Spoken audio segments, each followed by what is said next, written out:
Hello दोस्तों, ITI electrician में आपका स्वागत है। चलिए दोस्तों, बात करते हैं टेक्निकल हेल्पर में पूछे जाने वाले मोस्ट इंपोर्टेंट क्वेश्चन के बारे में। तो हमारा यहाँ पर पहला सवाल है, डीसी मोटर के क्षेत्र कमज़ोर होना के रूप में जाना जाता है। पूछा गया है फ्रेंड्स कि डीसी मोटर के क्षेत्र कमज़ोर होना किसके रूप में जाना जाता है। ये 5 ऑप्शन दिए गए हैं और आपको यहाँ पर राइट आंसर बताना है फ्रेंड्स। तो यहाँ पर पहला ऑप्शन फ्रेंड्स यहाँ पर जो दिया गया है वह क्या है, नियत विद्युत धारा नियंत्रित विधि, नियत वोल्टेज नियंत्रण विधि, नियत आवृत्ति नियंत्रण विधि, नियत शक्ति नियंत्रण विधि या नियत बलागुण नियंत्रण विधि। तो यहाँ पर राइट आंसर होगा डीसी मोटर के क्षेत्र कमजोर होना रूप में जाना जाता है, तो यह नियत शक्ति नियंत्रण विधि के कारण जाना जाता है। तो ऑप्शन नंबर डी यहाँ पर राइट आंसर होगा। नेक्स्ट क्वेश्चन है फ्रेंड्स, और मोस्ट इंपोर्टेंट क्वेश्चन यहाँ पर पूछा गया है कि स्विनबर्न परीक्षण में डीसी मोटर को किस पर संचालित किया जाता है। पूछा गया है कि स्विनबर्न जो परीक्षण है वह डीसी मोटर को किस पर संचालित किया जाता है, नो लोड पर, फुल लोड पर, हाफ लोड पर, कोई लोड नहीं, या बी और सी दोनों ऑप्शन सही है। तो दोस्तों यहाँ पर राइट आंसर होगा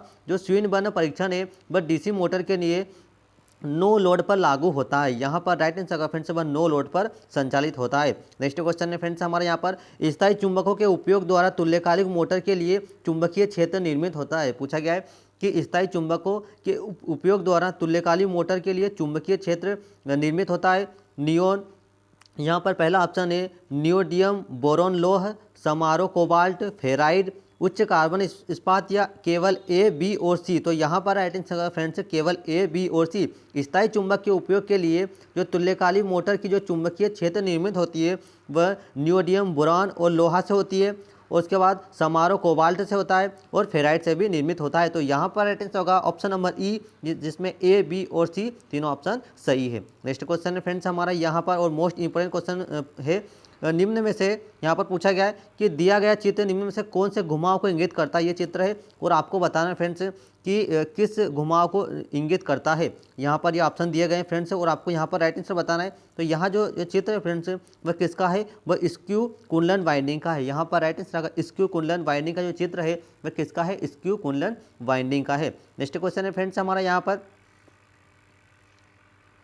टेप रिकॉर्डर में निम्नलिखित में से कौन सा मोटर प्रयोग किया जाता है। मोस्ट इंपोर्टेंट क्वेश्चन पूछा गया है कि टेप रिकॉर्डर में निम्नलिखित में से कौन सा मोटर प्रयोग किया जाता है, reluctance motor, hysteresis motor, shaded pole motor, servo motor, या ये सभी मोटर। तो दोस्तों यहाँ पर राइट आंसर आएगा कि टेप रिकॉर्डर में जो मोटर प्रयोग की जाती है उस मोटर का नाम है हिस्टैरिसीस मोटर। यहाँ पर राइट आंसर अगर फ्रेंड्स है हिस्टैरिसीस जो मोटर है वह टेप रिकॉर्डर में प्रयोग की जाती है। नेक्स्ट क्वेश्चन है, एसी स्टेटर घुमाव पर निरंतरता परीक्षण के दौरान श्रृंखला में जुड़े हुए परीक्षण ले रहते हैं यदि घुमाव में खुला परिपथ हो।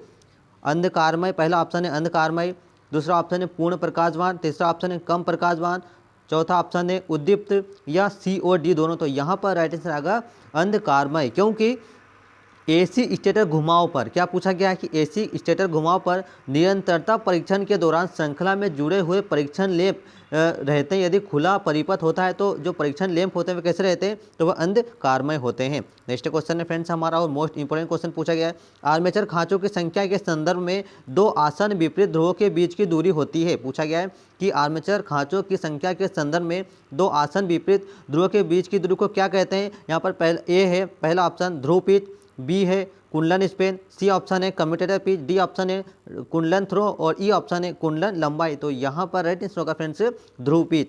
आर्मेचर खांचों की संख्या के संदर्भ में दो आसन विपरीत ध्रुव के बीच की दूरी को ध्रुव पिच या पोल पिच कहते हैं। यहाँ पर राइट आंसर होगा फ्रेंड्स ध्रुव पिच। नेक्स्ट क्वेश्चन है फ्रेंड्स, बिना भार पर डीसी मोटर को प्रारंभ नहीं करना चाहिए क्योंकि। पूछा गया कि बिना भार पर डीसी श्रेणी मोटर को प्रारंभ नहीं करना चाहिए, क्यों नहीं करना चाहिए, यह ऑप्शन दिए गए हैं और आपको राइट आंसर बताना है। यहाँ पर पहला ऑप्शन है प्रारंभिक बलागुण विकसित नहीं होगा, बिना भार के प्रारंभ होने में असफल होगा, खतरनाक उच्च गति पर संचालित होगा, पर्याप्त बलागुण उत्पन्न किए बिना अधिक विद्युत धारा को खींचेगा, या स्टेटर घुमाव को जला देगा। तो यहाँ पर राइट आंसर होगा खतरनाक उच्च गति पर संचालित होगा, इसीलिए बिना भार पर डीसी श्रेणी मोटर को चालू नहीं करना चाहिए। और बिना भार पर अगर कर दिए जाते हैं तो इसकी जो कुंडली होती है, वाइंडिंग होती है, वह जल जाती है, क्योंकि इसका जो प्रारंभिक बलागुण होता है वह बहुत ही उच्च होता है। तो खतरनाक उच्च गति के कारण ये क्या मोटर जल जाएगी।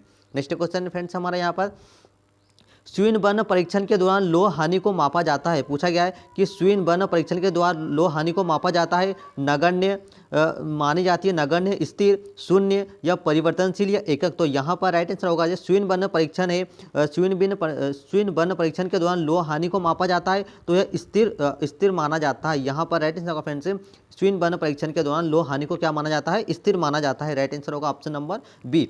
नेक्स्ट क्वेश्चन है फ्रेंड्स हमारे यहाँ डीसी मोटर में एक दशीय बल आघूर्ण को किसकी सहायता से उत्पन्न किया जाता है। पूछा गया है यहाँ पर कि डीसी मोटर में एक दिशीय बल आघूर्ण को किसकी सहायता से उत्पन्न किया जाता है, स्लिप वलय के द्वारा, ब्रश के द्वारा, कम्यूटेटर के द्वारा, बी और सी दोनों के द्वारा या थायरिस्टर नियंत्रक के द्वारा। तो यहाँ पर राइट आंसर होगा बी और सी, दो ऑप्शन यहाँ पर सही है, क्योंकि डीसी मोटर में एक दिशीय बल आघूर्ण को हम जो की सहायता से उत्पन्न करते हैं तो एक तो हम यहाँ पर कम्यूटेटर के द्वारा भी नियंत्रित कर सकते हैं और ब्रश द्वारा भी नियंत्रित कर सकते हैं। तो यहाँ पर राइट आंसर का फ्रेंड्स बी और सी दोनों ऑप्शन यहाँ पर सही है। नेक्स्ट क्वेश्चन है हमारा यहाँ पर डीसी सीरीज मोटर की सुरक्षा के लिए निम्न में से कौन सा स्टार्टर प्रमुख रूप से उपयोग किया जाता है। पूछा गया है कि डीसी सीरीज मोटर की सुरक्षा के लिए निम्न में से कौन सा स्टार्टर प्रमुख रूप से उपयोग किया जाता है। 2 point starter, 3 point starter, 4 point starter, A और बी दोनों ऑप्शन यहाँ पर सही है या इनमें से कोई नहीं।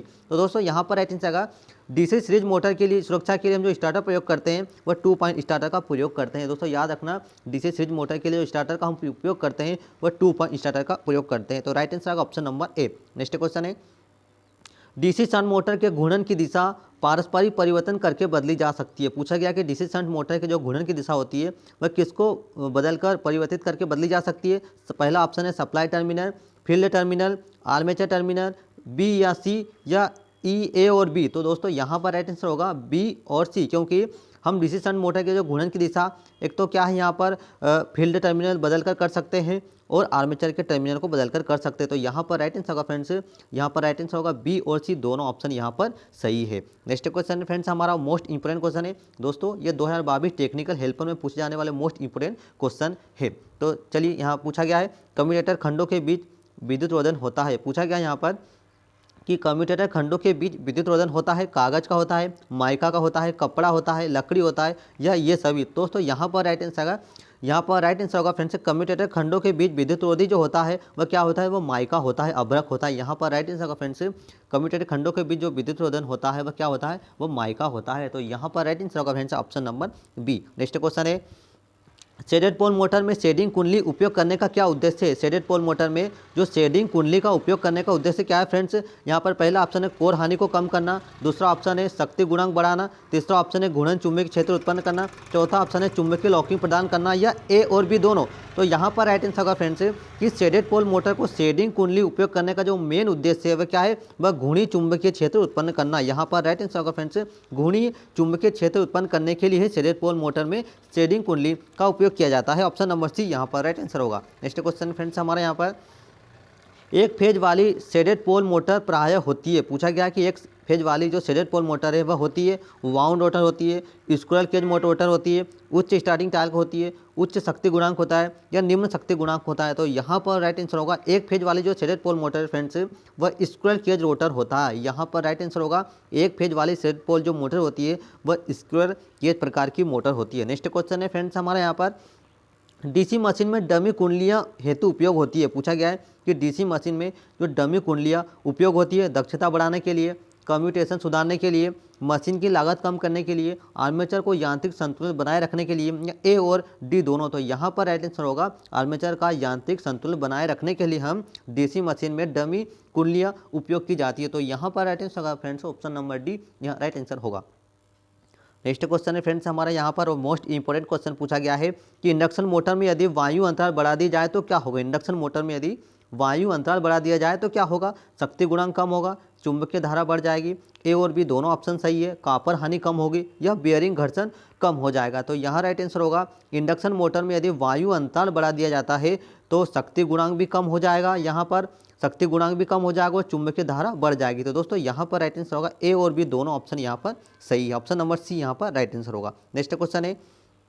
नेक्स्ट क्वेश्चन फ्रेंड्स और मोस्ट इंपोर्टेंट क्वेश्चन पूछा गया है स्लिप रिंग इंडक्शन मोटर चालू करने के लिए प्रयुक्त स्टार्टर होता है। पूछा गया है कि स्लिप रिंग इंडक्शन मोटर को चालू करते समय कौन सा स्टार्टर प्रयोग होता है। रियोस्टेट स्टार्टर पहला है, दूसरा ऑप्शन है ऑटो ट्रांसफार्म स्टार्टर, तीसरा ऑप्शन है रोटर स्टेटर रजिस्टेंस स्टार्टर, चौथा ऑप्शन है स्टार डेल्टा स्टार्टर और पांचवा है ए और बी दोनों। तो यहाँ पर राइट आंसर फ्रेंड्स है कि स्लिपरी इंडक्शन मोटर को चालू करने के लिए जो स्टार्टर प्रयोग करते हैं उस स्टार्टर का क्या नाम है, रोटर रजिस्टेंस स्टार्टर। यहाँ पर राइट आंसर होगा rotor resistance starter. Next question friends हमारा यहाँ पर मोटरों में जॉगिंग ऑपरेशन क्या कहलाता है, पूछा गया है कि मोटरों में जॉगिंग ऑपरेशन भी कहलाता है। यहाँ पर 5 ऑप्शन है, आपको राइट आंसर बताना है। स्टार्टिंग कहलाता है, स्टॉपिंग कहलाता है, क्रीपिंग कहलाता है, ब्रेकिंग या ईचिंग। तो यहाँ पर राइट आंसर होगा मोटर में जो जॉगिंग ऑपरेशन को ईचिंग ऑपरेशन भी कहा जाता है। तो राइट आंसर का फ्रेंड्स यहाँ पर ऑप्शन नंबर ई। नेक्स्ट क्वेश्चन फ्रेंड्स और मोस्ट इंपोर्टेंट क्वेश्चन यहाँ पर पूछा गया है कि भारतीय मानक संस्थान के अनुसार उप परिपथ में पंखों, सॉकेटों और लाइटों को सीमित किया जाता है। पूछा गया है कि भारतीय मानक संस्थान के अनुसार उप परिपथ में पंखों, सॉकेटों और लाइटों को डेज तक सीमित किया जाता है। पहला ऑप्शन है 200 वाट 5 पॉइंट, 300 वाट 5 पॉइंट, सी ऑप्शन है 400 वाट 6 पॉइंट, डी ऑप्शन है 500 वाट 10 पॉइंट और ई ऑप्शन है 800 वाट 10 पॉइंट। तो यहाँ पर राइट आंसर होगा फ्रेंड्स 800 वाट 10 पॉइंट का उपयोग भारतीय मानक उप परिपथ पंखों, सॉकेटों और लाइटों में किया जाता है। 800 वाट और 10 पॉइंट। तो चलिए दोस्तों, आपको हमारे वीडियो कैसा लगा कमेंट्स करके जरूर बताओ। आपने हमारे चैनल को सब्सक्राइब नहीं किया, फ्रेंड्स सब्सक्राइब जरूर करें। जय हिंद दोस्तों, टेक केयर।